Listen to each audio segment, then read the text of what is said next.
আসসালামু আলাইকুম প্রিয় দর্শক, আজ শেয়ার করব দারুণ স্বাদের এক মোমোজ রেসিপি, তাও আবার সাবুদানা দিয়ে। আমরা বেশিরভাগ ময়দা দিয়ে মোমোজ বানিয়ে থাকি, তবে ময়দা আমাদের শরীরের জন্য খুবই ক্ষতিকারক। বেশি ময়দা না খাওয়াই ভালো। তাই আজকে নিয়ে এলাম স্বাস্থ্যকর আর মজাদার আর নরম তুলতুলে মুখে দিলে মিলিয়ে যাবে সাবুদানার মোমোজ রেসিপি। যে খাবে সে প্রশংসা করবেই করবে। তো চলুন ভিডিওটি স্কিপ না করে দেখতে থাকবেন, আর ভালো লাগলে অবশ্যই লাইক শেয়ার কমেন্ট করবেন, তার সাথে সাবস্ক্রাইব করে পাশে থাকা বেল আইকনটি ক্লিক করবেন। তো বিসমিল্লাহির রহমানির রহিম। এখানে এক বাটি সাবুদানা নিয়েছি, আর হালকা আঁচে এটাকে 1 থেকে 1.5 মিনিটের মতো এইভাবে রোস্ট করে নেব।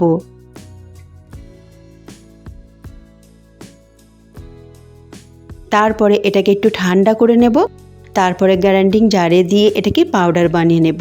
আর অবশ্যই এটাকে চেলে নেবেন। পাউডার বানানোর পরও এটা একটু দানা দানা রয়ে থাকে, তো চেলে নেবার পর যে বাড়তি অংশটা থাকবে সেটাকে আবার গ্রাইন্ডিং জারে পিষে নেবেন।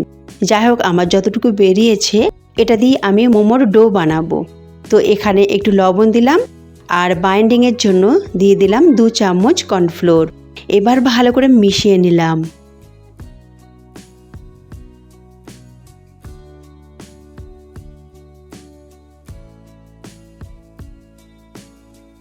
আর এতে আমি একটু চিলি ফ্লেক্স দেবো, যাতে দেখতে সুন্দর লাগে আর একটু ঝাল ঝাল খেতে লাগে। তো 1/4 চামচের মতো চিলি ফ্লেক্স দিলাম। ঝালটা আপনারা আপনাদের অ্যাকর্ডিং দেবেন। এবার এখানে গরম পানি আগে থেকে করে রেখেছিলাম। পানিটা বেশ অনেকটাই গরম হবে, আর গরম পানি দিয়ে এটাকে প্রথমে এইভাবে চামচ দিয়ে ভালো করে মেখে নিতে হবে। আর পানিটা একসঙ্গে বেশি দেবেন না, একটু একটু করে পানিটা দিয়ে ডোটা বানাবেন।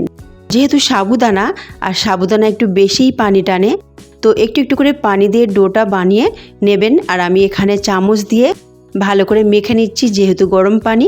তো ভালো করে চামচ দিয়ে মেখে নেবার পর তারপরে হাত দিয়ে মথে নেব।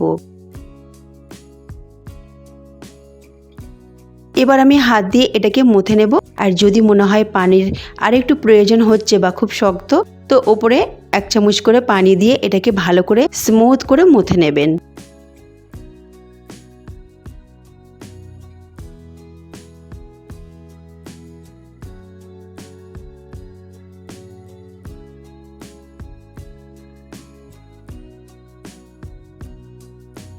আমার মধ্যে নেওয়া হয়ে গেছে, দেখুন ঠিক এই রকম নরম হয়েছে। এবার এটাকে ঢাকনা চাপা দিয়ে আমি প্রায় 10 থেকে 15 মিনিট রেখে দেব। ততক্ষণ বাকি কাজটা করে নিই।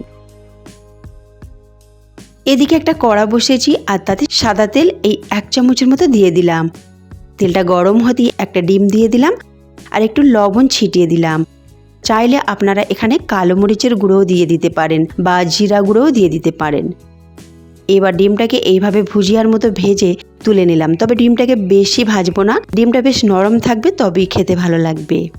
একটা প্লেটে তুলে নিলাম, আর এক সাইডে সরিয়ে রাখলাম। আর ওই কড়াতে আর একটু তেল দিলাম সামান্য পরিমাণে, তারপরে একটু আদা রসুন বাটা দিয়ে দিলাম,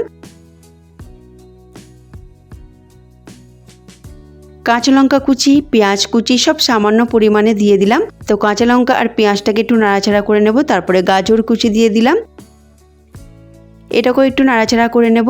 আপনাদের কাছে যেরকম সবজি থাকবে সেরকম সবজি দেবেন। যদি ক্যাপসিকাম থাকে ক্যাপসিকাম দেবেন, তাতে আরও ভালো হবে। তো আমি এখানে গাজর আর বাঁধাকপি ছিল, একটু বাঁধাকপি দিয়ে দিলাম।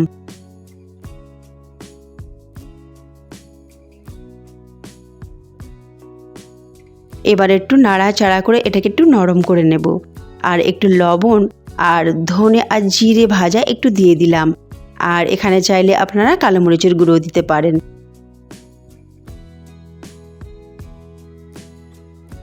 এবার নাড়াচাড়া করে নিলাম, তারপরে আমি দিয়ে দিলাম ডিমটা। এবার ডিম দিয়ে একটুখানি নাড়াচাড়া করে এটাকে তুলে নেব।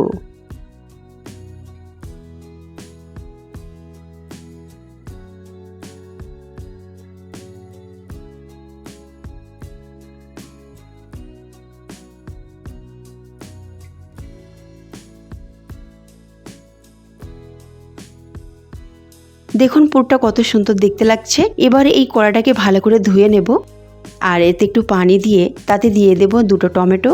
টমেটোটাকে মাঝখান থেকে একটু কেটে নেব, আর 8 কোয়া রসুন আর 2টি শুকনো লঙ্কা। এটাকে কম আঁচে বসিয়ে রাখবো 10 মিনিট, যতক্ষণ না এগুলো সিদ্ধ হচ্ছে। সিদ্ধ হয়ে গেলে এটাকে ঠান্ডা করে নেব, তারপরে গ্রাইন্ডিং জারে পিষে নেব।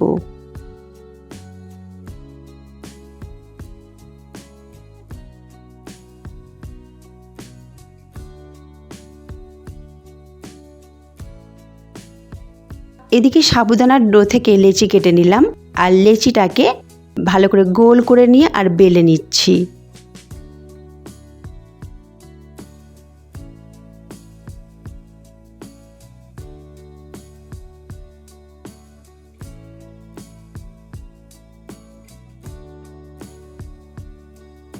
একটু পাতলা করে বেলবেন।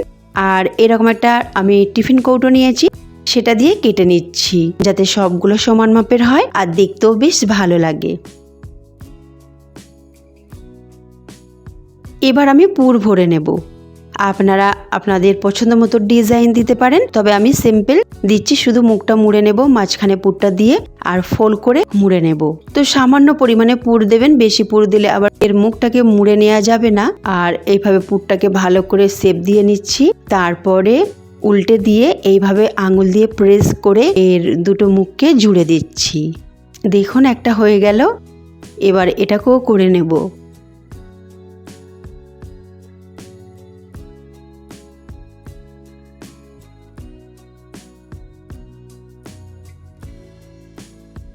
দেখুন এটাও আমার হয়ে গেল। এইভাবে আমি সবগুলো মোমোস তৈরি করে নেব। দেখুন আমার সবগুলো মোমোস তৈরি হয়ে গেছে। এদিকে একটা স্টিমারের পাত্র নিয়েছি, তাতে তেল ব্রাশ করে নিয়েছি আর আগে থেকে পানি বসিয়েছিলাম। ঢাকনা চাপা দিয়ে এটা 15 মিনিটের জন্য সিদ্ধ করব।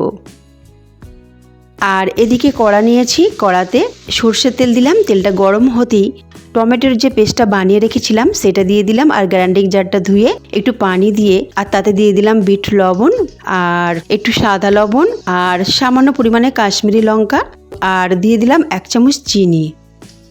এবার এটাকে নাড়াচাড়া করে ভালো করে জাল করে ঘন সসের মতো বানিয়ে নেব।